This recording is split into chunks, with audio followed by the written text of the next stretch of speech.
अब बात करते हैं बागेश्वर धाम सरकार के नाम से प्रसिद्ध पंडित धीरेन्द्र कृष्ण शास्त्री की। इन दिनों ये रायपुर में हैं, गुड़ियारी में श्री राम कथा का वाचन कर रहे हैं और इसी बीच अंधश्रद्धा उन्मूलन द्वारा दी गई चुनौती को पंडित धीरेन्द्र कृष्ण शास्त्री ने न केवल स्वीकार किया है बल्कि उन्होंने बहुत सी ऐसी बातें कही हैं जो आने वाले वक्त में इस चुनौती को और गंभीर कर सकती हैं। उन्होंने कहा है सनातन धर्म को टारगेट इस वक्त किया जा रहा है और इसके लिए बाकायदा विरोधियों को फंडिंग मिलती है।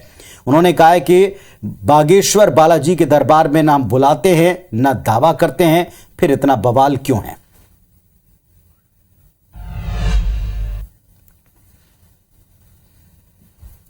हमारे बागेश्वर बालाजी के दरबार में न बुलावा है, न दावा है, न दक्षिणा है, फिर बवाल क्यों।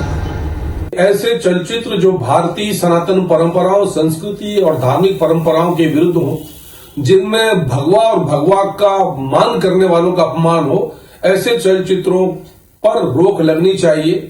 और हम किसी व्यक्ति, किसी अभिनेता, किसी संस्था के खिलाफ नहीं है, हम उस विचारधारा के खिलाफ हैं जो धीरे धीरे करके हमारी सनातन परंपराओं का, संस्कारों का और संस्कृति का अपमान करती है। कई सारे धर्मगुरु ऐसे हैं जिन्होंने कई सारे चोगे ओढ़ करके अलग अलग बातें बोली है। एक जो बाबा है अपनी दवाएं बेचते रहते हैं, उनको उस समय लगता था कि जो साहब कांग्रेस है उसके ज़माने में काला धन बहुत था, भारतीय जनता पार्टी आ गई है तो सब कुछ ठीक हो गया। ऐसे लोग जो हमारे धर्मगुरु उन्होंने भी कई सारी श्रेणी हो गई हैं। कोई चोगा ओढ़ता है, कोई धर्म की बात करता है। जो लोग धर्म की बात करें उनका हम सब सम्मान करते हैं, लेकिन जो लोग धर्म के पीछे राजनीति करते हैं ऐसे लोगों को एक्सपोज करने की आवश्यकता है।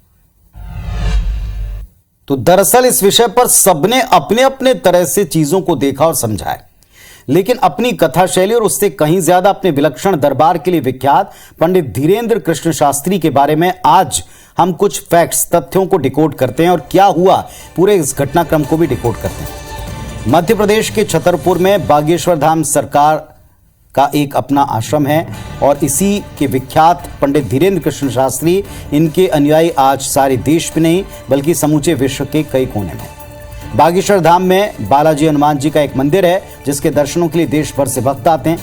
पंडित शास्त्री हरि कथा कहते हैं, साथ ही साथ अपने अनोखे दरबार के लिए ज्यादा विख्यात हो गए।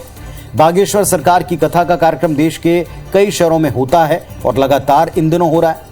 उनके दरबार में पहुंचने वाले हजारों लाखों की भीड़ में से जिस किसी को भी अपने कष्ट से जुड़ा सवाल पूछने का अवसर मिलता है, उसके बारे में बिना बताए वो पहले ही सारी बातें पर्चे पर लिखकर उसे सार्वजनिक तौर पर बताते हैं और फिर उसका अपने अनुसार समाधान भी देते हैं। आस्थावान लोग जो उन पर आस्थावान है इसे चमत्कार कहते हैं, आशीर्वाद मानते हैं। विरोध करने वाले इसी को अंधविश्वास कहते हैं। खुली चुनौती इसको अब देने लगे। फिलहाल वे रायपुर में हैं और इसके पहले महाराष्ट्र के नागपुर में अपना कार्यक्रम करके आए।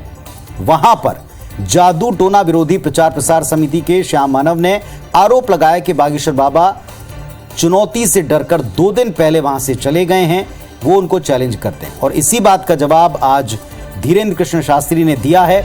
उन्होंने कहा है कि दरअसल इस पूरे मामले पर सनातनियों को बदनाम करने की एक साजिश है, उनको बाकायदा फंडिंग की जाती है और ऐसे लोगों का षड्यंत्र इसलिए कामयाब होता है क्योंकि सनातनी यानी हिंदू एकजुट नहीं है।